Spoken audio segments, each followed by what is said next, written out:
Welcome everyone. In today's session, we will start our session by short meditation. We will do a body scan meditation where we scan our whole body with our attention, with our focus. And while we are scanning, we will have some kind, caring attitude. And with that attitude, as a freely given gift or as a well wishing, we will send some phrases to each body part. So we will start. Please sit comfortably. Feel your legs touching the ground. Feel your hands resting on your lap.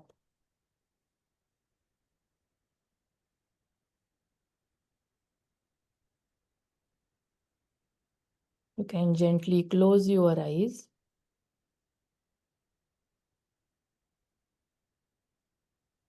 And we will start scanning our body from our leg area. So all the way from your legs, from your toes till your hip joint. Feel your legs, both legs. And feeling how your legs feel today. If there is any kind of sensation available to notice, such as warmth, coolness, vibration, any pressure, any tightening. And if it is available, being there for that sensation, allowing it to be there, accepting it as it is there, without any reaction, any resistance or any attachment, just feeling as it is. And once ready, letting it settle down towards the ground. Let it relax.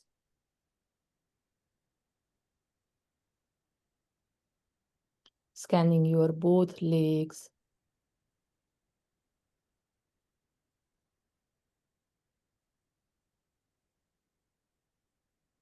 And maybe sending some loving kindness phrase such as, may my legs be happy and peaceful, as a blessing or a freely given gift, without any expectations in return. May my legs be happy and peaceful. You can gently repeat this phrase few times.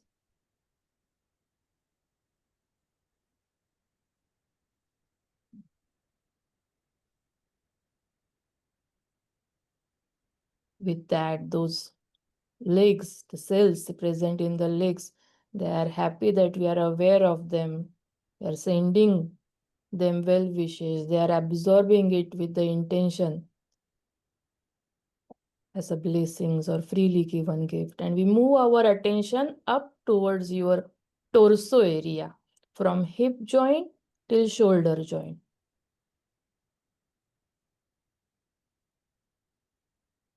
Giving a nice massage of your attention to your back area, lower back, middle back, upper back.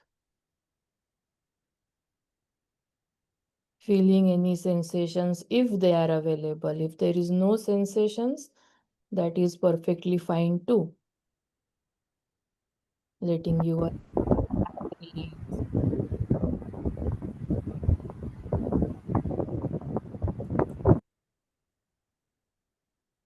bringing your attention to your tummy area, stomach area, feeling how your tummy is doing today.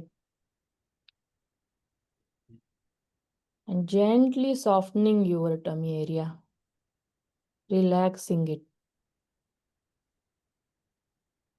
Bringing your attention to your chest area. You will feel that your chest is expanding and contracting with each breath in, each breath out. With each breath out, you can let your chest area relax a bit.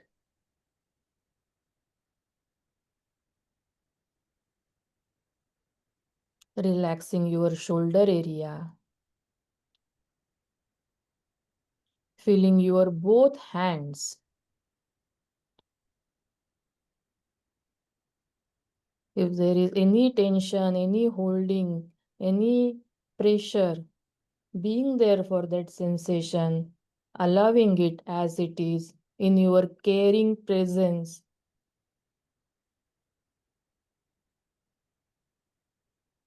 And letting it settle down, letting it relax.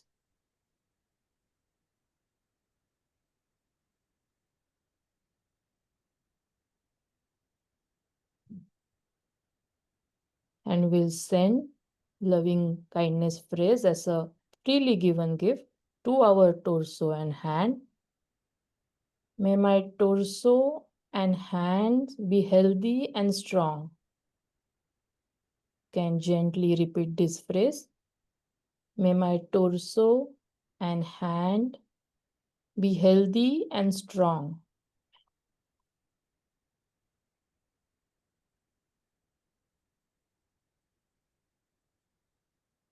With that, moving to your neck area, feeling front, back, sides of your neck area. If there is any tightening, any knot, anything available to notice, gently noticing it. Being there for that sensation if it is present.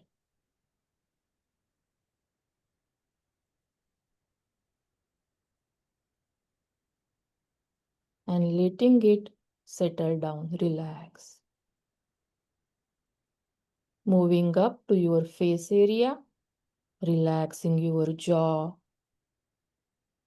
feeling your eye area, softening your eye area, noticing if there is warmth, anything to notice in eye area, and relaxing your eye area, relaxing your forehead area, relaxing your top of the head area.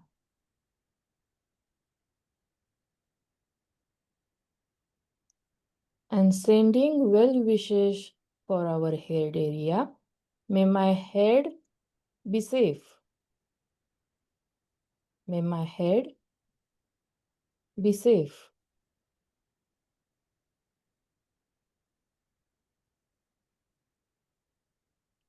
Now feeling your whole body sitting.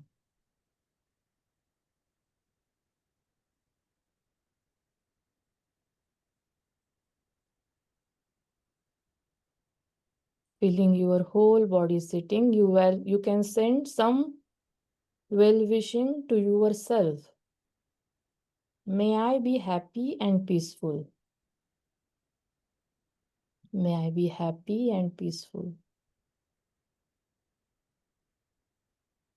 And from there, we can expand our awareness and include all beings everywhere. And we can send this freely given gift to all beings everywhere. May all beings everywhere be safe.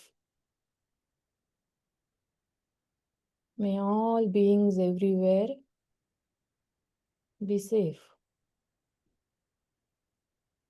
May all beings everywhere be safe.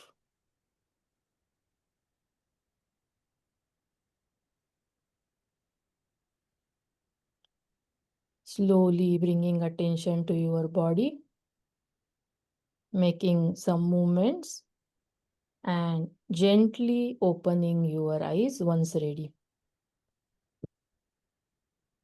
Thank you for meditating with me. And from here, I will request Milin Fadke to introduce our today's speaker. Thank you. Namaste. My name is Muellner Certified, and thank you everyone for joining. And I'd like have the pleasure of welcoming Scott Muellner, who is the director of our Houston Transcendental Meditation Center. Transcendental meditation is often referred to as TM. Scott has been practicing TM since he's been a teenager and became a teacher at age 19. After a successful career in information technology, he retired and got recertified as a teacher and has been the head of our Transcendental Center in Houston for the last year. So today's talk is about transcendental meditation. Just as a personal note, I kind of came to transcendental meditation through trying a few different techniques and was drawn to it by some of the scientific research. But then the ease of the practice, which I'm sure Scott will talk about, and the simplicity is what has probably kept me there. It's been very supportive for the last 7-8 years since I've been practicing to help with stress, of course, through COVID. TM, they provided services through one of their teachers for twice a day meditations on Zoom.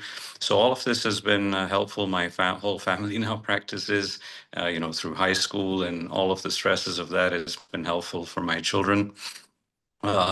Gradually drawn me, I think, closer to our spiritual practices, our faith. And Scott will discuss, I'm sure, things like nature support, where just an ease of life happens, I think, through TM. So without taking any more time, I'm happy to introduce Scott. Thanks, Muellner. Can everybody hear me okay? Yes. Okay, so I'm going to show a PowerPoint presentation, but before I put it on, share it, I'd ask for a volunteer from the leadership group to take questions, because I encourage questions, because it's like I'm not familiar with the group. It's like, and I want to like satisfy everybody's questions, and so I won't know unless you ask in the chat. And so do I have a volunteer from the leadership to help me on that? Yeah. So Scott, I will be there for the first 45 minutes, and then Anjali and Alka will be there, so they will take over too. Okay, So we okay, are all here. So yeah, because PowerPoint sometimes, it sometimes obscures Zoom, and so it's like I might miss something. So, so let me share, get that out of the way. Okay, can everybody see my screen now? yes, yeah. Okay, so transcendental meditation, that's my topic today. I've been teaching, I taught maybe over 200 people in Houston in the last year. So it's been very popular in Houston, and I think worldwide. I think it's getting more popular now. It's having like a renaissance, and so people are interested in them. But what I want to hopefully answer today is, well, why are people doing it? There's lots of meditation techniques. Why transcendental meditation? So let's go dive into it a little bit and explore it.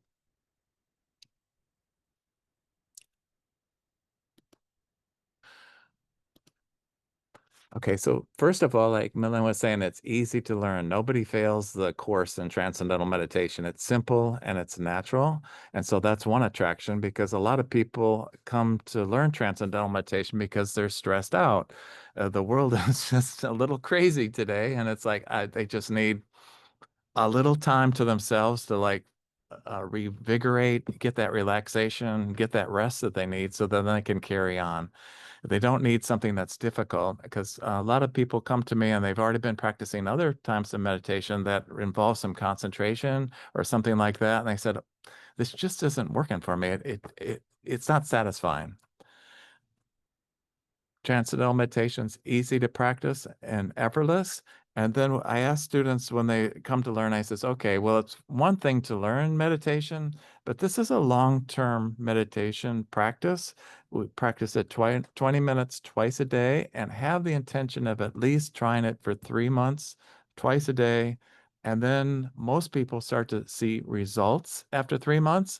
And then, like Muellner says, it says, oh, well, there's a lot of benefits to this, a lot that I'm personally having, not just something that we saw in a PowerPoint or the teacher like myself espousing, because it's like I teach from my heart too. It's like I tell people, okay, this has been my experience for 50 years, and you may experience this. It may take some time, but they enjoy hearing about how it's been for me and why I've kept meditating for 50 years. It's a time-tested technique. It's ancient. It's come from ancient India, the Vedic tradition, and that should say in itself, if the mantras that we use are thousands of years old, well, then that's this time-tested thing. It's like, okay, why did this knowledge come back? Why is it relevant today when it was relevant thousands of years ago? And then when Maharishi came, Maharishi was the founder of Transcendental Meditation. He came from India in the late 50s to the West. He felt that, okay, well, the West is on the verge of blowing itself up. So he thought, well, if I could teach people Transcendental Meditation and get enough people to teach, maybe the world would not destroy itself. And so that was 1957. He was making those remarks, and I kind of like, oh, was things changed that much? But we're still here, right? So I think he has made a lot of progress, even though we don't have this 1% of the world meditating, though there's like 10, 20 million people meditating today, transcendental meditation. But when Maharishi came to the West, a lot of the Westerners were saying, okay, I don't quite understand Indian culture. And because it was 1957, right? It wasn't as well known as it is today. But so he said, okay, we're going to have evidence-based, make this scientifically verified. The Western people then could accept, oh, I might get a better night's sleep. Oh, my blood pressure might go down. That resonated with them. Not necessarily, oh, well, this is a path to enlightenment. It's like Westerners say, what is enlightenment? I don't know what's going on here. Transcendental meditation is not, first of all, don't have to believe anything. And even myself, very much a skeptic. And even today, after 50 years of meditation, I listen to Maharishi because he kept all the videos of his 60-year career out in the West. And I listened to him. I said, well, that's his truth, but I'm not quite there yet. But I respect what he's saying, but for me, I'm not there yet. So I'm skeptical. And I think I encourage my students to be skeptical too, because it's like, well, you don't have to believe anything, but it just works for you. And then as you experience it yourself, then you say, oh, I think Maharishi had something to say about that. That's exactly right. So it's not religious, and that's why it can work for humanity. You don't have to believe anything.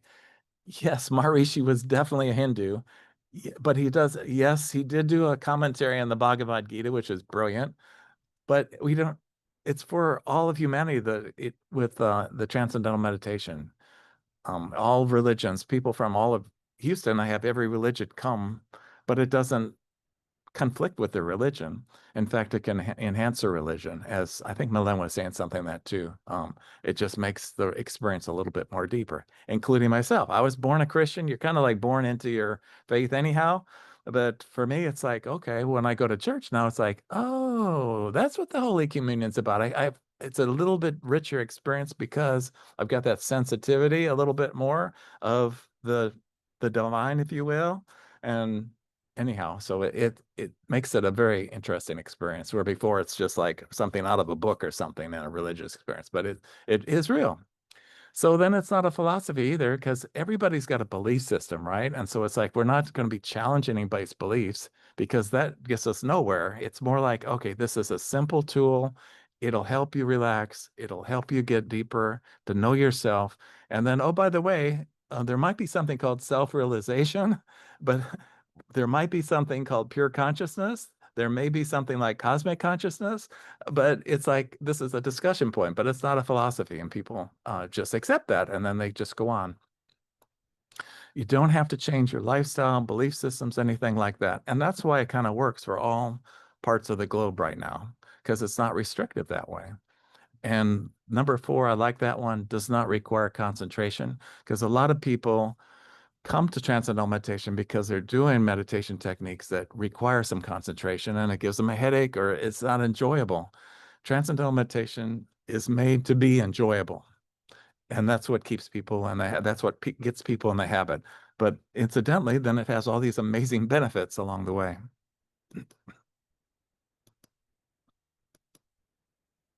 So here's a picture of Maharishi Mahesh Yogi in about 1957. So he came to the West, and I think he started, he went to, in the US, he would go to like where the universities were, like because he wanted to inspire the young people in America. So he went to the West Coast, to the East Coast. He did come to Houston once, but we tended to be on the coast. California was, I think, one of his favorite places because a lot of his lectures took place in California, and people just, he had this charisma, and people just flocked to him. There'd be thousands of people. When I was getting my recertification, there was a lady there, a little bit older than me, that was in the 60s in California, and she had been at one of those events, and she said it was just amazing. There's 1,000 people just show up to listen to him. So he had that charisma. I met him when I was becoming a teacher first time as a teenager in Vittel, France, because back in the day, they have all these courses in Europe, a lot of them. They had a course in 1961 in India for teaching people to be transcendental meditation teachers. But at that time, the Western people just, it was hard to stay well there in India. But in Europe, you know, people didn't get sick as much. Today, we got courses in India a lot easier now, but back then it was a little bit challenging for people. But anyhow, so Maharishi picked these places in Europe, and so then people from America, Europe, and all over came to do. So the reason that he was teaching teachers to be teachers is because he teaches one-on-one. So he was coming always one-on-one. And so to teach, there was billions of people in 1957. There's even more billions today. And so he says, I need thousands and thousands of teachers to teach just like me so that we can maybe approach that 1/10 of 1% or whatever goals he changed them to get more and more people to meditate. And so that was the motivation for that. And so, but he gave it a very standard way of teaching so that teachers could teach properly, because that's super important to kind of convey in this message. Is like, well, we're representing Maharishi and the tradition. We're not Maharishi, the teachers. I mean, we meditated a lot. That was one of the criteria. He wanted us to meditate for months to kind of purify us as much as possible. But let's face it, after like 6 months or something, we still got a lot of stresses in there. Whereas Maharishi, he was pretty special, as far as being up there in the spiritual realm or whatnot. You could just tell by looking at him. And then I reflect too. I says, well, when I became a teacher, he would like talk to each of the students or something like that, or meet them. And so the moment that I got an opportunity to meet him, it was like he knew everything about me. It's like, okay, we don't even talk about anything, but it was not like a judgmental thing. It was not harsh. It was just like, oh, well, thank you. And acceptance and all that grace and all that. So I felt very comfortable with him, even though he was like, I was a little intimidated because I was a teenager, right? But I thought it was just quite an honor to meet him. So any questions at this point? Okay, I'll move on. Okay, so Maharishi then had a teacher, because we're talking, this is an oral tradition going back and back and back. And so Maharishi called this man here in the painting here, Guru Dev. He was one of the Shankaracharya, and I don't quite understand the Shankaracharya system in India, but I understand there's 4 basic quadrants, and I believe this Guru Dev was in the North Quadrant. He lived from like 1870 something and he passed away in 1953. And I understand that this post, this is very interesting. I don't quite understand everything about it, but they were looking to fill this post for 150 years before this Guru Dev came around. And so this guy was pretty special too. I wish I could have met this guy too, but I wasn't born then in 1953 when he passed away. But Maharishi was thankful that he got to be around Gurudev, and then Gurudev passed on, I think, a lot of knowledge, wisdom to Maharishi, so then he could give it to the teachers and give it to the West, because it was more than just teachers he was teaching. Very large audiences to teach. And so, but again, it's interesting, but Maharishi always gave thanks to his teacher. And so I like that aspect of Maharishi being humble. And because every time he had all these lectures, all these places in the world videotape, it always have a picture similar to this one. This one kind of has the stylized, it has the symbols you may recognize a lot better than me, the symbols. Okay, well, this guy is a kind of a spiritual leader. It's got all the symbols of it as art is supposed to be, but But anyhow, he always gave thanks that way. And so I kind of like that because it was like, okay, Maharishi, you're a great person, but he doesn't like show it off. And so he was very approachable, I think, for that. And Maharishi laughed a lot. And so that put Western people at ease. So, but anyhow, this is our Guru Dev. Now, Maharishi passed away in 2008. So he was, I think, probably in his 90s, long time. But I'm still impressed by Maharishi because up to his like last days, last month of his life, he was still he was still working hard. He'd videotape and everything. So I've seen some of his last days. He was always try to find more. It was not just transcendental meditation, but all the branches of yoga, if you will. I can't really explain it exactly, but he was involved in things like trying to get the best minds in Ayurveda, for instance. You know, the Ayurveda is a tremendous branch of medicine and preventative medicine and useful medicine. Yeah, but put it in a form that the Western mind could accept. And today it's like, well, that it's all over the place. All these supplements, all this, and we got Ayurvedic practitioners and in in Houston. We've got a school, university, Maharishi International University in Fairfield, Iowa, and many of the students that come to learn there, they want to be Ayurvedic practitioners, so they get a master in that. Then they can open up a practice and not really competing with Western medicine, but just complementing it. Because the idea is, well, if we can get and I'm not an expert, but let's say they can read your pulse. I find that very fascinating. Read your pulse and then figure out where your doshas are in balance. And the idea is, well, if we can get our body better in balance, we'll be healthier. Then disease won't happen. I think that's kind of revolutionary compared with the Western, where it's like, well, we'll just give you some pills, some more medicine. And then when you get sick enough, well, then we'll have to do surgery. It's like, well, wouldn't it be nice to prevent having to have heart surgery anyhow? Just go ahead and balance those doshas or have stomach surgery because you get ulcers, balance that pit out a little bit, the burning.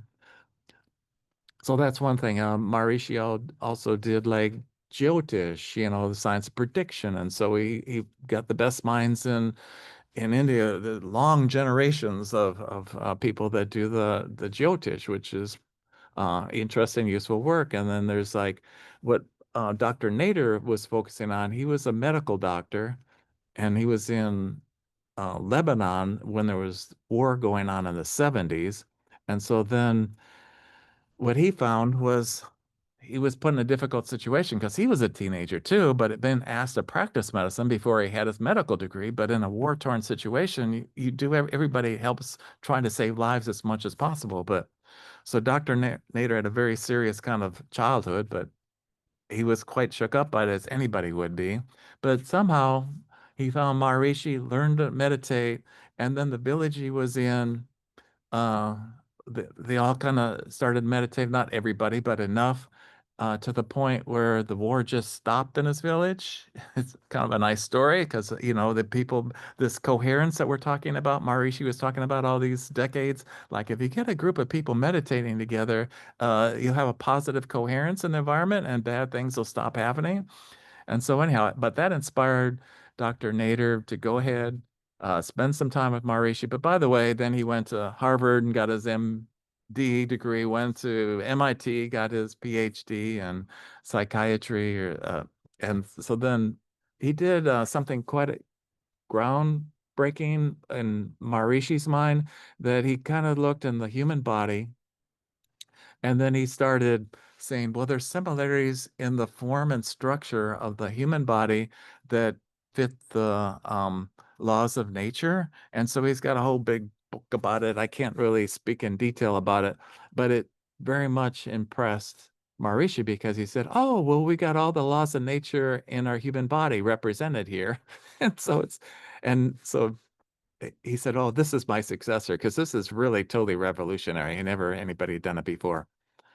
So anyhow, then when Maharishi passed, then Dr. Nader was already appointed to be the successor. So it was a smooth transition. And Dr. Nader's been serving the worldwide TM movement ever since. And one example that I really think is very interesting about Dr. Nader is he's good about connecting other groups and whatnot. So for instance, Dr. Nader a couple years ago, like 2023 around New Year's time, said, oh, well, let's go ahead and have a World Peace Assembly, because the idea is if we can get 11,000 people meditating together in the same place in the same time for a period like a few weeks or something like that, that may change the destiny of the planet. And so at the time, the Vedic Jyotish people and the organization were saying, well, we're going through a kind of a challenging time now on the planet. So it'd be fitting to have a World Peace Assembly. So we invited all the people that had the TM City program with cities and other advanced technique. What it's not just meditating, but anyhow, and said, okay, we need 11,000. Well, 12,000 showed up, and I was one of them. I went to Hyderabad. They had it in Hyderabad. There's a ashram there. I think it's the world's largest ashram. But anyhow, it had a canopy, and we were all able to fit under it outside, and we meditated, and there's 12,000 of us meditating every day. And so the people that were evaluating it, they said, well, we're going to look for signs to see if they did any good. And I didn't really hear any details, but he said, yeah, it did benefit some. I said, well, from my perspective, I was one of 900 Americans that went. So it wasn't just like 11,000 Americans showing up. There was a lot of people from India coming too. But we all heard the call and we just came. I said, well, I don't care. I'm just coming. I'm going. I a lot of people have the same attitude. It's like, we just have to go. It's just important. The point is also in that 2 or 3 weeks we were there, Dr. Nader invited leaders of India that had millions of people in the Muslim faith and Hindu faith all over India. They were so impressed by what Dr. Nader was doing. They came down. They were very important people. I wish I could say their names, but they were really long. If I can get those details later if you need them. But they came down and they said, oh, well, we're going to start our own group of 10,000 and in India. And so you don't have people travel all over the world, then we can have a permanent group. Because that was the idea. If we have permanent groups of 10,000 people practicing the Transcendental Meditation program with the TM City program, then it might have a positive effect on the planet and maybe bring some more peace to the whole planet. And so as I understand, 3 or 4 of them they're building places in India. There's a place in Mexico too, that they're building these permanent places where people can like meditate every day and do their program. So very hopeful, but this guy was able to inspire the great people who have the influence to say, yes, we're just going to build one and I'll do it. And then I've got the people that will just start learning to meditate and participate. So I think that's remarkable with Dr. Nader. Any questions so far? Thank you so much, Scott. This is very informative. And, I just want to say before we go any further that what you just mentioned, all the information, whether it's about Shankaracharya or the science of Ayurveda or Jyotish Shastra and things like that, this community is quite familiar with it. And so to hear it from you and from a Western perspective, that lens, it was very interesting. It's sort of coming back a full circle because it's very well known that many of these ancient sciences came from India to the Western world and then they became more popular. It was very interesting. I'm sure not many of us knew about this meditation assembly that you described for world peace. And it is so uh, time appropriate. Even now we definitely need something like that. And thank you for sharing all that information. So I'm sure you will cover it, but I'm really curious as to when you say TM is taught one-on-one or was taught one-on-one, as to what it actually is. And I'm sure our group is also very curious about uh, how to do it and things like that. So if you could spend some time on that, we would love that too. Okay. Let's see. I'm looking at our time here. So let me just answer that question. So when we teach one-on-one, there's a set of mantras that are secret, of course, but the Transcendental Meditation Certified Instructor has a set of mantras that are suitable for the students. And based on I can't tell you the formulas and all that kind of stuff, but based on the student, what we get to know about them, then we pick one out. But all the mantras are ancient and they all work. I told a student that today. I said, don't worry that, oh, well, the teacher's going to pick the wrong one, because no, that we're well trained. We know but all of them work. It's just which is the best. And so basically then we start off every um, personal instruction with a ceremony of gratitude. So that brings back the humility of the teachers, because there's no way that the teachers like myself would say, oh, well, we're just as good as Marishi. We're not even, or Gurudev, we're not there. We represent the tradition, we represent Maharishi. And so we come in with that humility and say, okay, what we're doing here is we're doing the ceremony. It was you could call it a puja if you wish in your terminology. So I think you would understand that. But we're doing it we've got a picture of Guru Dev. So the ceremony is gratitude to Guru Dev and the tradition that was before him. And it's sung in Sanskrit. Maharishi created it. And so then the teachers learn it, and we learn it precisely so that we can say the words properly and whatnot. But we start every session like that, and every student, I say, okay, we're going to do this traditional Vedic ceremony, and it's a requirement that you show respect just as I show respect to the tradition, because this is an important occasion. And maybe one or two times in the last year, people say, well, I'm just not comfortable with that. And I says, okay, well, I can't teach it then, because this is a requirement. This is the way Maharishi taught. That's the way the teachers teach. And so then we teach, then we go through, get them to learn the mantra and then go through the process. Very straightforward process. But then the course is taught in 4 days, because the first day it's like, okay, they're just receiving a mantra, having their first taste of the infinite, if you will. And sometimes the experiences are pretty profound, and people say, I can't believe it. This is an amazing experience, And I said, well, it can happen. It's fine, yeah. But so we don't walk away with just the first day, cram everything into the students' heads, but get them a taste. They almost always have some good results. I've got 100% satisfaction. Nobody has come back to me after this last year. And then my predecessors, Paul and Steve, was the same way. Extremely, extremely few people come back and say, well, this isn't working for me. I'm not satisfied with transcendental meditation, which I think is amazing considering the diversity of the people that we teach in Houston and in the world. They have, people so easily satisfied with it. But anyhow, I just say, well, Maharishi knew what he was doing. Guru Dev knew what they were doing. And so they were able to teach the teachers so we could teach appropriately and properly. But then we have 3 days after that, then we get into the correct practice of meditation, the do's and don'ts. Like, okay, for instance, okay, we don't meditate lying down, for instance, something like that. And then we don't concentrate, we don't control the mind, because we said it was simple and easy.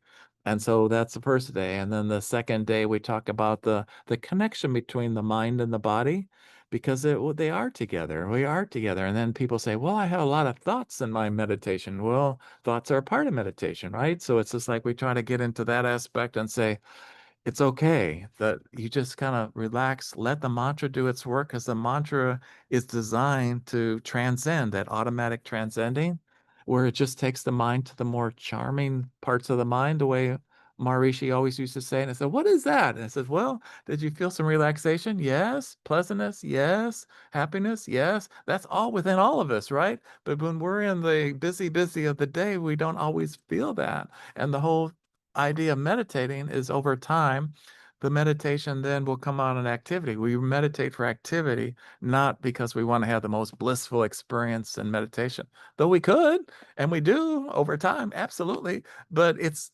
greater success in life. That's what we want. Greater achievement, greater joy, life free from suffering. This bliss consciousness, which I'm still trying to get a handle on. So Maharishi, bliss consciousness all the time, really? But I'm starting to say, I can see where he's coming from. Maybe that's a good, maybe that actually does happen over time. And then the third day, it's a vision of the possibilities, because Maharishi it does get back into it. It says, okay, teachers, tell them that there are such things as higher states of consciousness, that we can achieve cosmic consciousness. And it starts from day one when we start meditating. When all the stresses are gone, when all the fatigue's gone from our bodies, then we just have pure consciousness in our meditation, and that comes out in every thought, word, and action. And that still is amazing. I have not gotten there. I tell people, no, I'm not in cosmic consciousness, but I have tastes of it. So I think he's got something here. But just meditate with me for 50 years or so, and maybe you'll come to me and then say, oh, I've reached cosmic consciousness. There are people in the world today that are raising their hand that have been meditating transcendental meditation for a long time, and they're doing this, trying to do the science. So what does that look like? What are these people? What are some of the symptoms? And so they're doing studies on that. So that's basically the course in a nutshell. Did that answer your And question? just briefly, Scott, there's Yes, centers everywhere, right? You do find a center close to you, and that's how you learn the technique. Yeah. Yes, yes. And we've got a pretty good web. I think it's always going to be room improvement, but there's centers worldwide. It's not just the United States. I think there's more places in India now. I mean, they're teaching loads and loads of people in India right now, because at first it was like everybody, I think the attitude was, and I can correct me if I'm wrong, but it seemed like the Indic culture was like, well, I've already got my guru. I've already got this. Why transcendental meditation, you know? And so, but I think there's a little bit more acceptance. Say, well, we can do transcendental meditation and what our family's been doing. There's no conflict, but we've got it's a worldwide organization for sure. Sally, actually, I have a question related to that. If Yeah. it's okay to ask? Yeah, go ahead. Yeah, I want this open dialogue. Absolutely. Yeah, so you just mentioned briefly that it says that the meditation when you start checking which meditation is, or rather which mantras has been given to a particular person, and you mentioned that it's suitable to the students. So when you are saying that, does that mean that any kind of an assessment is done beforehand when you start this, or somebody is ready to do that meditation? Can you just give us a brief idea about that? That's a very good question. So Maharishi there's a 7-step program, a 7-step to learning transcendental meditation. And one of them is the personal interview, where the teacher needs to ask specific questions to try to get a feel for, get to know the person a little bit better, because we can't just start randomly, just somebody walk in off the street and say, I want to learn to meditate. I said, no, we got to give them an introduction. We got to give them a preparatory lecture. We got to have the full acceptance of, okay, this is what the ceremonies look like. So it's like, this is the expectation, what to expect. We ask the students to bring, flowers, fruit, but then we also have them fill out forms, and then we listen to them and ask specific questions. And from that, we get a pretty good information about what this student's about and who they are. And do they have any particular requirement, like if there's somebody is physically impaired to sit for a long time, or so is that something which is also restricted in there? Yes, that's a very good question too. Yeah, this is exactly what we need to be asking. This is very good. So one of the requirements that's an international requirement is like no recreational drugs, including marijuana, 15 days prior to instruction, because we say meditation is easy to learn, but if somebody's high on drugs, they won't remember the mantra clearly. Their mind won't be clear. And so we ask people to get a good night's rest, and refrain from the drugs. I think back in the day, maybe 20, 30 years ago, there was a lot of people doing experimenting drugs and then wanting to meditate at the same time. Today in Houston, I've had exactly 2 people that said, oh, I'm going to have to wait a while. Everybody else says, are you kidding? My life is I don't need drugs. For recreational drugs. And so I know there's a drug world going on, but they're not really learning meditation, at least not in Houston right now. So that's one thing. But I've had other situations. Excellent question. I've had people that had medical ailments, and I've treated also. There's a large group, unfortunately, of military veterans in the U.S. and in Houston that have been serving as combat veterans. They come back wounded. Their minds are wounded, not only when their body's necessarily wounded, but sometimes their minds with this thing called post-traumatic stress. That is also a careful consideration, because they've got this intensity about them that we have to be very gentle in instructing them. And so we've gotten special additional training on the people that are suffering from that. Now, as far as, I don't know, I've had people that were, you could consider them physically handicapped, but their minds were clear, and so they were able to meditate okay. And then is there a age limit for this? That is, any kids can do it, or in a certain age limit? Yeah, spot on, perfect. So children ages 4 to 10, they can't get, Maharishi said they were too young to get a sitting mantra, so they can have what they call a word of wisdom. And the word of wisdom is, it is a mantra, but it's the kids walk around like before they do their homework while they're playing or something, but with their eyes open. So Maharishi was saying, well, the kids are a little bit too young. If they start with their eyes closed, they may not want to come on their parents. It's like, okay, they got to be a little bit older. Their minds have to be developed a little bit more. From age 10 on up, then they can learn. And I've taught young kids and teenagers. And then I've also gone up to ages 89 was the oldest, but I get a lot of senior citizens. What happens? Senior citizens mean like over 70, people that are retired. They feel like I've got time to meditate now, and I've always wanted to do it. But uh, I would just remember my 88-year-old student. I mean, they were having a fantastic experience. It was fine for them. So yeah, that's why it's simple. That's why it's like, this is amazing. All these age groups, from the young kids to the seniors, right? Learning to meditating and getting some benefit from it. Yeah, and personal Right. experience. Son did learn at age 10, so it does work. Yeah. All right, perfect. So again, extended the same questions further. So do you have a requirement of particular diet, or the food needs to be eaten during that time? And also, if someone, because especially in mantras, we say that the chanting has to be clear, or it's emphasized more onto the words, how it's been chanted. So do you actually consider that part as well? Well, Lisa, before instruction, it's because we get into this, not everybody's a vegetarian. And I know the MIU, the university, they only serve vegetarian food and vegan food and all that. But with that, we don't require it. But people, what happens was that people sometimes they come in, they smoke cigarettes, they drink alcohol, but then over time you find that people stop doing that. And then naturally their body starts talking to them and says, well, maybe I shouldn't be eating so much meat, and their diets change naturally. But as a teacher, I don't like prohibit it and say, no, you should not do this, because then it would be shutting off like most of the world, if you get what I mean. So, but on the day of instruction, we say, don't have a heavy meal, and then try to refrain from alcohol the night before, but we're gentle with it, right? And it's like, okay, well, maybe not so much caffeine with that. But I'm finding I haven't had much conflict with that When you situation. do meditate, you wait 2 hours, right, at least before meditation, if you've eaten, correct?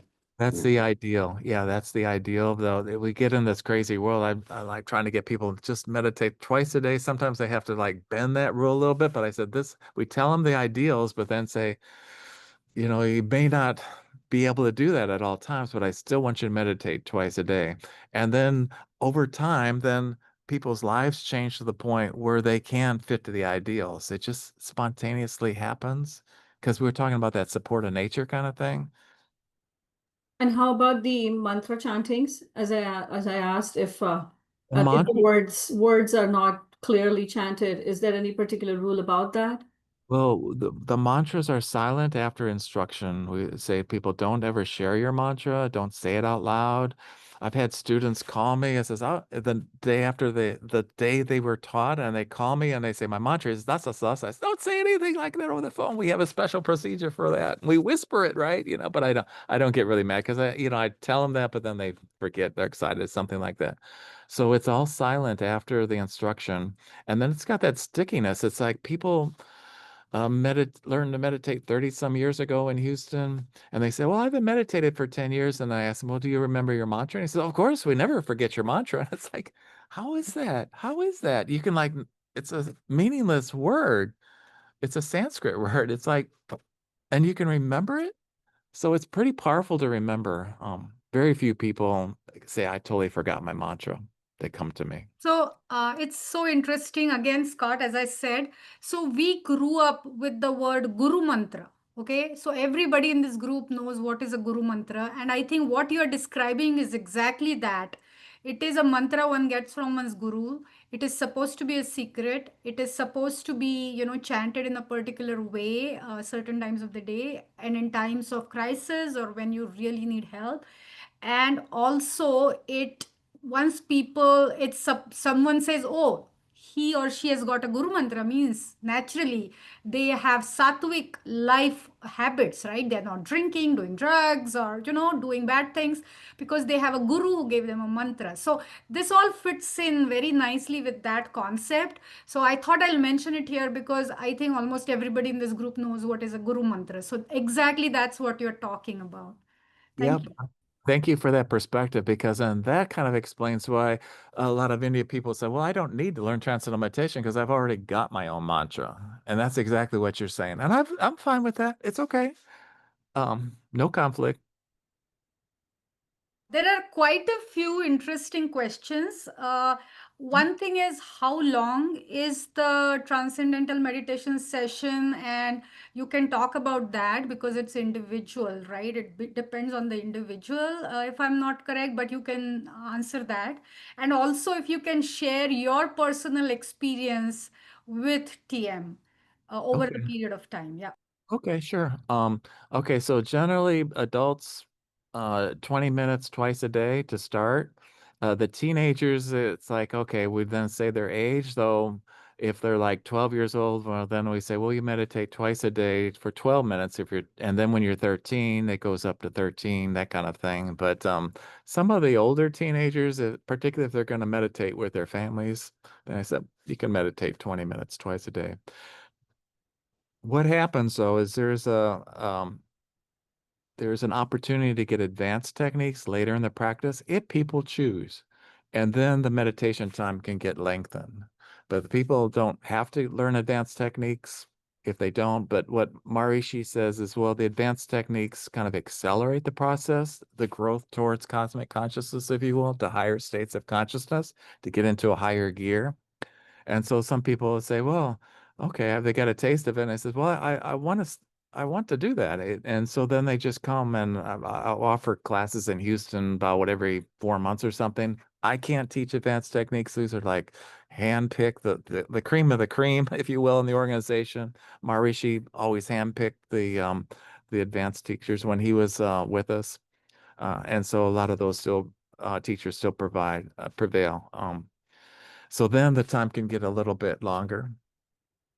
As far as my personal growth, benefits from transcendental meditation, I started as a teenager when I was 17, so it was like most of my life I've been meditating. I don't think I've ever missed one, because even maybe once or twice, but we're talking a long time now, for decades and decades. But it was a game changer for me. So I'll give you an example. I was going to one university, and so it was medium. I was an okay student, but I said, well, I started meditating, and then I got the opportunity to go to a more prestigious university. Game changer, because the more prestigious university we go to, I think this is a worldwide thing, the more opportunities, the more doors open up to us.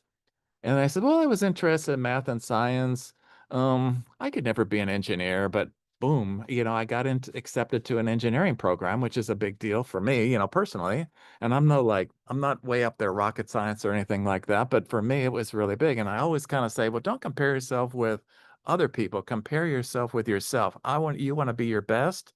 And so for me, it's like, okay, well, then I was able to get accepted into I just it just seems amazing, how I got accepted in the universities. And then, okay, then I got my dream job.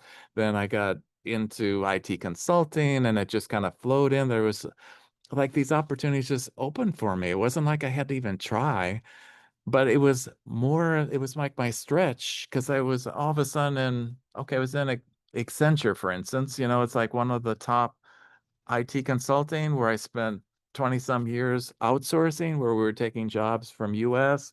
And then having people in India do them. So I'm familiar with Pune, I'm familiar with Bangalore, I'm familiar with Mumbai. They have huge towers there of these IT consulting. So I was a part of that for 20 years. And so very proud of it because it was like, wow, okay, with shortage of people in US, they have tremendous brain power in India, as you all know. And it's the truth. I'm not just saying words. They're just very, very competitive, smart people that like science, that like computer science. So perfect fit. And then was able to retire with dignity. It's like, okay, after a while, it's like, okay, I don't have to work for money anymore. And then it was like, okay, what do you want to do then? So Paul and Steve, the teachers here of Transcendental Meditation, because I was always participating in the programs and whatnot, they said, well, you were a teacher way back when. Why don't you take our place in Houston? I said, that's impossible. I have to be recertified. And so then the regional director, because I mentioned it to her, she was visiting and she's an advanced technique teacher. Well, and I says, well, I'm interested in being a teacher, but by the way, they haven't had a recertification class in 9 years because they feel everybody that wanted to be recertified would already been there. So we don't need to have them anymore. So she called Dr. Nader. So you get this, okay, Dr. Nader, he's the lead. And Dr. Nader says, sure, we can have a class, make it happen. And so she got a class going, and there was 18 people like me in the US at the time. Not many, but enough to have a class. And then I got recertified because that opened the door to teach. And so here I am. It's like, how could that happen? And then another thing is like, okay, I was in Hyderabad, we were meditating, and I said, oh, I'll just go in there. It's interesting. I love India. I've been there with work for, Bangalore and Mumbai and all that, a couple times, and I loved it. But Hyderabad, never been there, but not there for like to meditate. And then Dr. Nader's at the stage and he says, oh, well, we got this thing called Consciousness Advisor Program. It'd be interesting if you sign up for it. And I'd like you all to be a consciousness advisor someday. So I said, okay, I'll sign up for it because we have internet in India, as you all know. So as long as we got our phones and the internet, it's like, I'll sign up for it. And so they said, well, your consciousness advisor is Paul Wilson. I said, I don't know. Who's Paul Wilson? Never heard of him, anything. So, okay, so we get done with the course. We're all loading up into buses. As you can well imagine, 12,000 people trying to get to the Hyderabad airport. It was quite interesting. Hundreds of buses probably back and forth, back and forth. The bus I was on to get to the airport, maybe 20 people, about 15 people showed up and sat down. And who comes in the bus and walks and sits next to me? Says, oh, I'm Paul Wilson. I said, okay, there is something definitely going on. This is definitely support nature. The randomness, it's just meant to be. So I said, Paul, we are meant to be together, and you are meant to help me along. And indeed, that was before I decided that I would even go for becoming a teacher, Transcendental Meditation recertified. And by the way, then Paul said, okay, I can help you do that. And so he gave me there was like 4 or 5 months of pre-work before I went to the recertification. He says, well, you got to learn this. You're going to be tested on this, this, and this, and start cramming. It was Paul that helped me because I don't think I could in 5 weeks pass all the exams because there's exam every day in recertification. They assume you know everything. So that's astonishing in my mind, but it's true. It's like, okay, there is definitely support in nature, like Muellner was talking about. It's like things just happen and you can't really like, oh, coincidence? Maybe, but something special is going on. So does that, I know I go on and on Yeah. about this, but people No, people this ask is, me all the time, it's like, yeah. No, this is great. And, we will let you go on with your presentation because people are eager to see what you have on your slides too. So thank you so much. Yeah. how much time do I have left? You have around 20 minutes. Okay. Oh, we'll just go on the slide. I don't have to finish all the slides because this I thought was far more important. This is what you wanted to hear. And we got it on YouTube now. So it's like I'm famous now, but not like Dr. Nader. But anyhow, thank you for asking all these great questions. Okay, let's get into the benefits a little bit. We can talk about development and mental potential. So people are thinking better, they can make better decisions. I always tell people life is a series of thousands of decisions. If we make better decisions, our life's going to get better. So we can put it in that slant instead of saying we have this mysterious support of nature. we're helping ourselves. We make our own luck. We make our own good fortune, and we can with transcendental meditation. Improved health. Oh, I didn't mention. Oh, I went 35 years without a sick day. How many people could say that? It's like when I was meditating, it's like pretty amazing. Though I do get sick now, but not very sick. Improve personal and professional relationships, and then benefits of society as a whole. Let's look at the mental potential first. I want you to see this one here. So we're talking about how is TM technique different? We got this ideas about, well, the brain waves kind of tell the story about what's going on in these various kinds of meditations. And we got focused attention, we got open monitoring, and then the TM technique. And you see the brain waves are all a little bit different. They got on the side there gamma, theta, and alpha. And I'm going to let Dr. Travis here do the talking because he's been studying this for 40 years at MIU. And let's see if I can get this going for you. Can you see that? Yes, all the sounds, everything's okay. Great.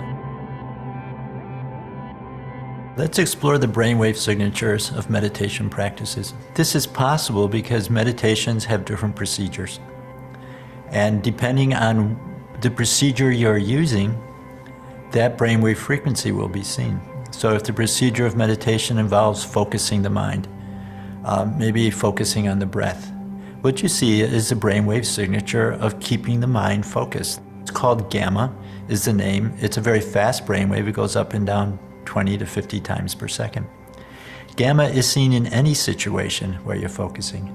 For example, when people are watching this video, they probably have gamma in their EEG because they're trying to keep their attention on one idea, they're trying to block out irrelevant stimuli, and so on. Another category of meditation involves less effort. It's just it's open monitoring. It's just watching. It's observing and in a non-passionate way, not trying to fix, not trying to change, but just noting, letting it go.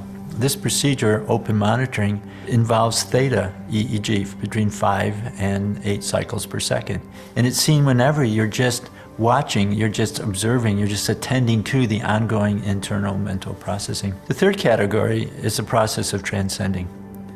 And this is any meditation which involves turning the attention within, starting with thinking, but just ending up with inner silence or being. The category is called automatic self-transcending. We see transcendental meditation.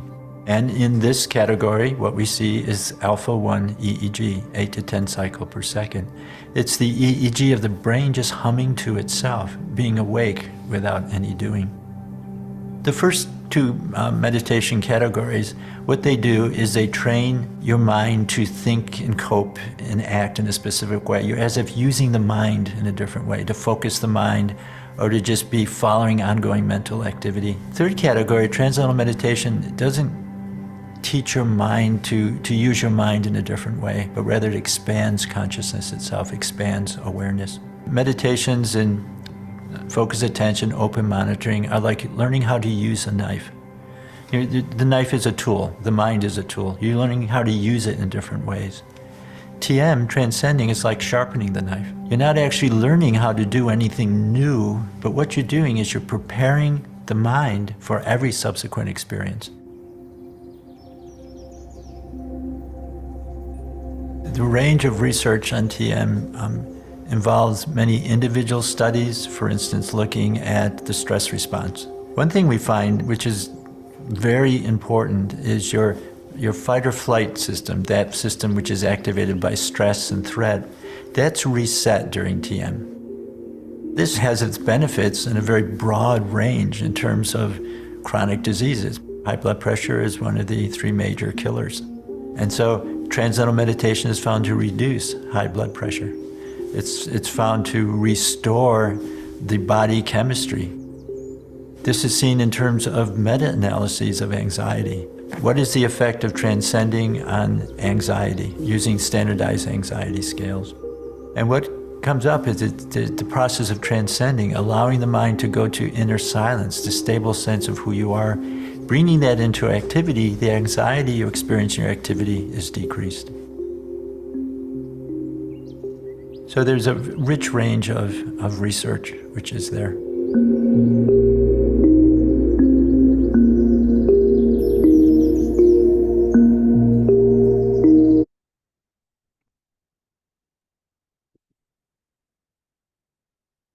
Well done, Dr. Travis. Any questions somebody had to say? Okay, I'll jump on. So the focus attention, we love this metaphor, the ocean of the mind. We see the waves at the top, that's like the waves of the ocean. And then the bottom of the ocean, that's where the source of thought is. And then the bubbles is like the idea that we go to deeper, more charming levels of the mind. The bubbles go smaller, but they're more powerful. In focus attention, we stay at the top of the wave and we're focusing on something and we don't necessarily go deep. This is not transcendental meditation. This is another form of meditation. Then in open monitoring, you're kind of being aware of what's going on at the surface of the mind, but again, not transcending. And then when we get to transcendental meditation, why it's different and why experience is a little bit different is because the mantra automatically takes the mind down to these deeper levels of the mind. May not get to the deepest level every meditation. That's what we say, but it's a tendency with practice, with time. Eventually, people start to experience deeper and deeper experiences. And they get to this thing called pure consciousness, the unified field, the source of thought, transcendental consciousness. It's like we have lots of ways of talking about it, but it's a wonderful feeling. It's a great feeling. That's the experience at university. They say, well, you had this really remarkable experience as you just described, but did it feel good? And they say, oh, yes, absolutely. I'd love to have some more of that. And then they go home and then it won't happen every time. It's different. But that's why need the determination to say, well, it's okay if I don't have it every time, but I just keep the practice up over time. As I said, it progresses. This is building on these alpha 1 EEG coherence maps. And the idea is, well, if we just have our eyes open, a little bit of connections over there on the left. If the eyes are closed, a little bit more. But transcendental meditation, they're saying it like helps the brain work as a complete unit instead of having the two hemispheres work a little bit at odds with each other. There's these connections. And what's beautiful about it is over time, then those connections stay active or more active in the waking state. And so it's like, okay, well, then maybe that's why I think better. And so they've done the science is really helping people like say, okay, well, I think there's something going on unique and beneficial in this transcendental meditation technique. It isn't just something I'm making up or anything like that. They've got the science behind it. And so you can say, okay, well, we got increased creativity. You know, the source of thought is creative intelligence. Another way of saying it, that's where we get the great ideas, the great minds in history. They didn't necessarily meditate, but they had the ability to contact that to come up with genius ideas. Like I always use Albert Einstein, like, okay, he was just taking a power nap and then he came up with this E equals MC squared. You know, it's like, well, maybe he was doing that. He was getting that pure consciousness and come up with these great ideas. Improve learning ability. So it's good for the kids. Their grades go up because they're able to think better and not be as distracted. I've got kids right now and I don't want to get into this, but the schools in Houston is just like having trouble because there's so many kids, so much disruption. But the one good thing they did is they took away the cell phones this year. So it's like, that's about time because that's one big distraction. I understand having maybe similar problems in India too. But anyhow, want the kids to learn, they need to be learning higher increase IQ, higher grades, that kind of thing. I'm not going to drain all this stuff, but it's like there's different areas of intelligence and TM techniques improves them all. Scott, actually, I think Anjali had a question already. She raised the hand. Is it okay to take hers? Oh, absolutely. Take it. Yeah. So thank you, Scott. But I have one question regarding TM meditation. So mantra is given to a person one-on-one and all that. So is a person supposed to chant that mantra whole 20-minute whole session, or if sometimes that mantra draws off and he is settled into consciousness, that is okay, or he like is you have to chant that mantra throughout the period. That's a good question. And first of all, that chanting, it's all silent. So we don't move our tongue or lips when we're meditating. It's a silent meditation. And that's how we can meditate in groups because everybody's got different mantras, right? So it's got to be private and secret. But meditating in groups is beneficial. And even in a small room, I'm in a conference room. This is where in Houston, we have like 5 or 10 people. And I said, well, I'm coming here and I like to meditate here because it's deeper. So it's private. And then, but the thing is, since there's no concentration and no controlling the mind, thoughts are going to come, and thoughts are a part of meditation. And so, but they've integrated the brilliance of Maharishi, the brilliance of the Gurudev and the traditions. They understood that we're born thinking, and that if they can incorporate thoughts in the meditation, then it'll be simple and easy. Does that help? Yeah, right. So means even if thoughts are there, we can still means mind we are chanting, say, our mantra, whichever is given to us, and we are chanting that. If even the thought has come, still we are settling into that mantra. And if like we reach higher state where mantra also has dropped off, so we have to come back to mantra again, or it's okay to have that silence period if that drops off. If you keep on practicing, eventually if a stage come where higher state where a mantra drops, then do we come back there, or it's like is it a consider means like higher state, or it's a consider like distraction or something like that if mantra drops? Yeah, the no mantra, no thoughts is an category of experience in transcendental meditation. And I think all meditations, because that's the goal. All these meditations are trying to get us that point, that bliss consciousness, that pure awareness.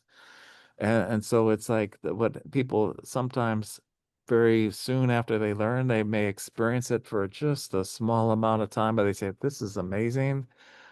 But you can't try to get there. You can't Right. force it. It just happens. And it happens we can't explain, why it happens someday and not another day. But you don't like, oh, well, I've got to get back to the mantra. No, not like that. If you can go. And the way Maharishi puts it, he says, well, in higher states of consciousness, eventually the stresses and strains will be gone. And so that won't have any thoughts anymore. It's like, oh, really, Maharishi, but just that bliss consciousness is like the ultimate, but it's a progress. Most, like you say, most people, higher states of consciousness, that's where we're on the path. That's where everybody, even if we're not doing transcendental meditation, I think we're all on this path to get to higher states of consciousness. A quick example they used to give is if you have the mantra and you lose it in during meditation, that's fine. And Maharishi would say it's like dropping a handkerchief, and you lose the mantra and you pick up the handkerchief and you think of it again and you keep moving on. So it's that simple. Perfect. Scott, actually, we have 2 really good questions since we are a little bit tight on the time. So I'm just jumping in to ask those 2 questions. There is one asked if somebody, if this, especially this technique would help the ADHD people. Yeah, attention deficit. I've had some students or some moms bring their kids in because they've got it. And so there's no guarantees. I can't okay, we do these studies. Sure, they've done, and then over a large number of people, and then they do peer reviewed and all this. But it's like, we're talking about individuals here. It may or may not help. But then I always say, well, it's worth a try. And if the child or the adult practices it, it may or may not help. So that was a motivation. Some people come in because they say, oh, I got ADHD, and maybe it'll help me focus and help me concentrate on my school. I had a student like a month ago with the same situation. The mom brought her and said, well, I want him he can do better in school. He's just so distracted.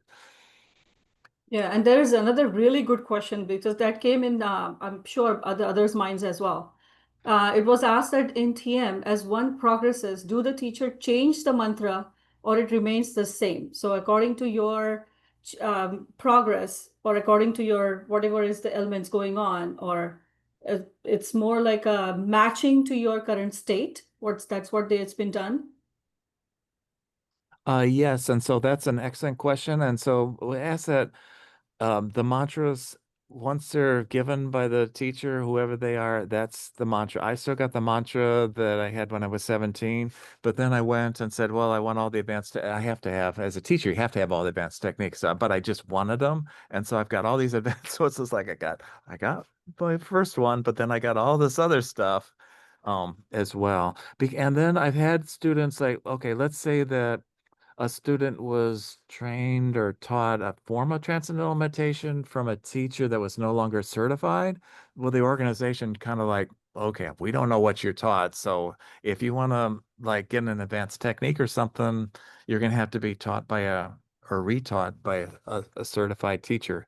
And so basically in that situation, they're given a new mantra only because we just don't know what was there, because then we don't ask because it's secret there. But people say, well, I'm kind of attached to my mantra too. I don't want to change it. And so I've had that expression too. And I says, if you're getting advanced technique, we're adding on to it. We're not going to like replace it.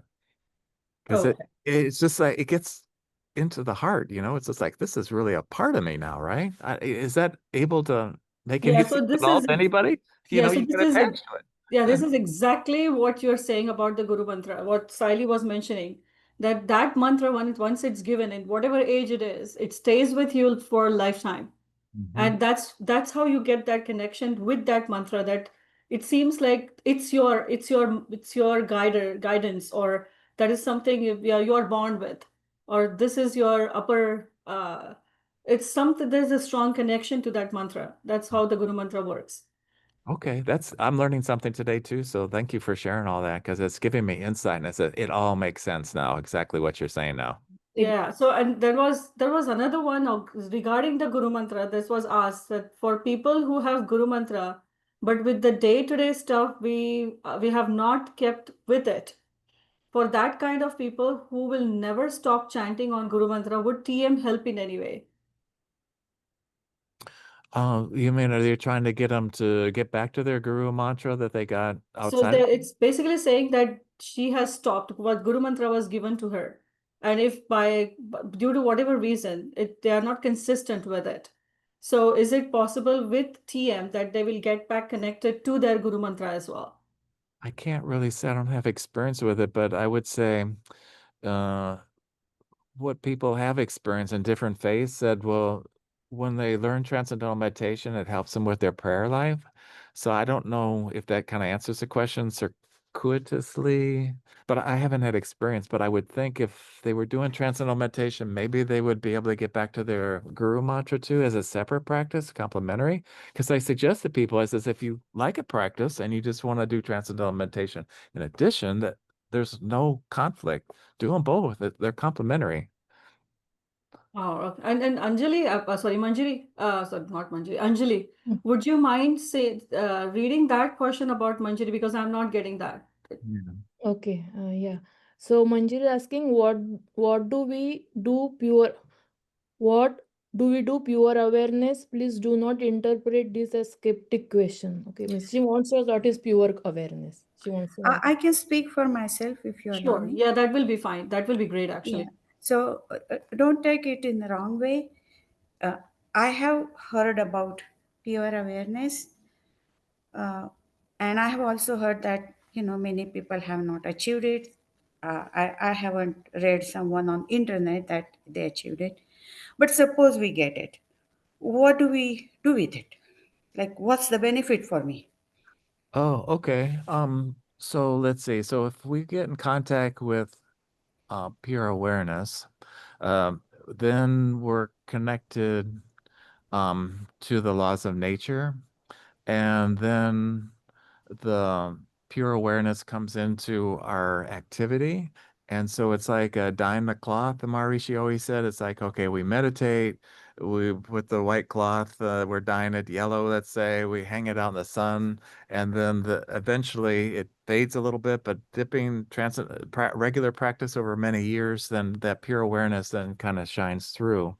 Now, one of the things that I like to say sometimes in the third day is like, when people reach this higher states of consciousness, they live in accordance with the laws of nature. So things like spontaneous right action, and when they live in accordance with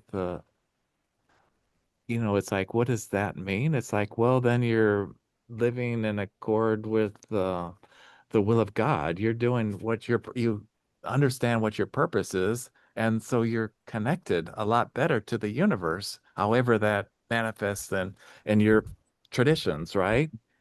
So it's like super practical because it's like, okay, I'm doing things right. I'm enjoying life. My life is free from suffering. I'm experiencing this bliss consciousness. It's fun. It's not like you could think, oh, well, this is real serious and oh, it's drudgery and all that stuff. It's like people get higher states of consciousness. They start to have more fun in their life. And I said, well, that's a change. That would be interesting. Instead of all this toil, toil, toil that we experience in the world today. So just a couple very practical expressions of why it would be good to be in to have this pure awareness. So, Would it change our personality? Like, can you be more kinder or something like that? I would think if people are less stressed, they would be showing their authentic self. And then what I've heard therapists and people outside transcendental meditation is our true self. We're not bad people. We're good people. Yeah. There's a lot of joy and happiness within us. It's just we're all covered up with all this mud, if you will, all this stress and tension. If people don't have that, they're going to be beautiful people, in my opinion. Right, right. So, Yeah, and just last question about that. As you mentioned, you're happy to get into engineering school. You're happy to get the job that you like. So these were internal desires, and everybody has it in their specific field of, work life situation. Would we? And that's what makes us competitive. That's what makes us want something. We get that, we want more. Will that be removed if we get that awareness? I'm saying no, because it's like we all want a little bit more in life and Yeah, a little yeah. bit more, and the nature of life is to want more and more. And Mhm. listening to Maharishi all these years, he's talking about, oh, well, we want the bank to support us and the laws of nature to just leap all these blessings on us. It's just like, so I would say no, because then we want to have more and more, and that's how civilization moves forward. Don't want to live in the box and say, well, I'm just happy to have nothing. Maharishi advocated, he said it was perfectly fine to have material things, but then you kind of look beyond that too. You have 200% of life. He's saying the material or the relative, and then the absolute to support the relative. And so I would say no, because, if you want more and more, well, then maybe you can figure out, help society progress. Like I use the example, like running water. It's like, what an idea, but 200 years ago, nobody had running water in their homes, but it's like that, it's just like little practical things. Like, it's like somebody thought, well, there's got to be a way. So just a simple. I think simply answered, the attitude to it changes. And the karma yogi idea comes into play, I think. Mhm. perfect. So you have really answered very satisfactory answers to all the questions. We are coming to our end now. So I will request either Scott or Milind to how people can learn TM meditation online, if they have website or something like that, in the chat box. It's like if someone wants to learn TM meditation, how can they learn online, or with any recommended books or something like that. And with that, Scott, if you have any concluding remark for last 2-3 sentences, then we will announce our next week's session. Okay, well, thank you for having me. This was a delight. I really liked all the participation because I felt I was connecting with you. If you're just like talking for an hour, it's like, anybody listening to me? But the questions were super insightful. And I also felt there was a bond with us because transcendental meditation it's in the India tradition. It's like I learned a lot more about the India traditions today that we all just love and share and helping us. So thank you again for inviting me. Thank you so much. Thank you so much, Scott. We really got answer to all our questions today regarding TM, and we are more curious about it now. And And I posted the website, yeah, thank you so tm.org. much, Milind. Thank you so much. Yeah. And with that, would like to announce next week's session. Next week, Swati Tai Damle आणि सुभाष दादा दामले, आपले regular participants आहेत ते. They are going to talk about their experience in Manas Sarovar Yatra. at the means they did both of them did Manas Sarovar Yatra, had an excellent experiences there, and they will share their insight, their journey with us next time. Manas Sarovar Yatra. स्वातीताई, तुम्हाला काही म्हणायचंय का, एखाद 2 sentences त्याच्याबद्दल? नाही, आम्ही मानस सरोवर आणखीन कैलाश परिक्रमा पुरी केली. आणखीन सगळं आपलं जे बोलतोय meditation, spiritual, everything, how that thing help us.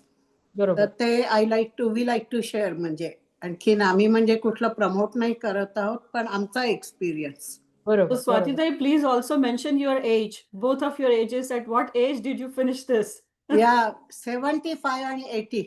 Me 75 to 80.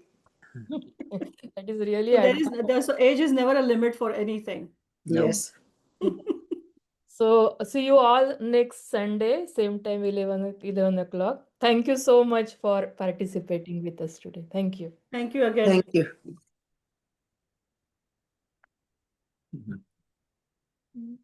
तू recording stop कर देगा ना? हो.